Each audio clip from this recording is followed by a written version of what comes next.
It's Friday night in Lakewood, Colorado, and electronic sports enthusiasts do battle on screen and with each other. Esports is exploding. It's growing hand over fist. Says James Love with local host Arena, which opened up here in December. Got him.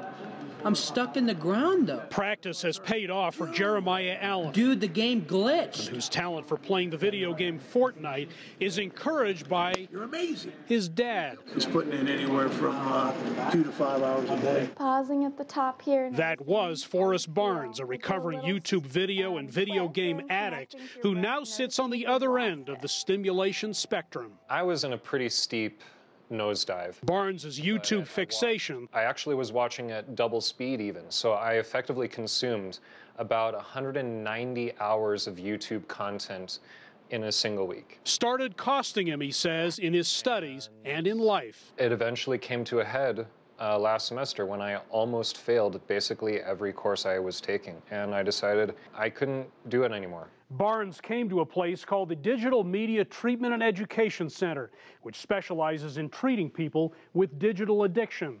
The center says its research shows up to 18% of young adults and nearly 10% of adolescents fall into that category. It's absolutely an underrecognized problem, and it's an overlooked problem. Tracy Markle, the center's co-founder, argues screen overuse can be quite damaging. Not performing well at work, potentially losing a job, not having effective self-care. Not to mention not connecting well with others. The center employs coaching and support groups as part of its treatment. We approach it through the lens of harm reduction and through the lens of abstinence. And in our busy days, we don't... So we get creative with every client that we have to figure out what plan will be most effective for them. Markle says while Europe and China have long dealt with a digital addiction issue, the U.S. still lags behind in this area. I'm out. Love insists esports is often a force for good.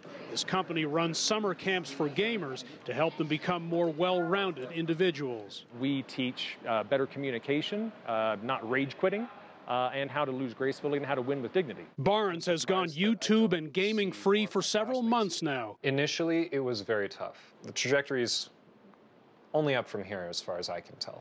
It's up to each person to recognize and fix their screen addiction, he says, and ensure that it doesn't dominate their lives. Hendrik, Sybrandy, CGTN, Denver.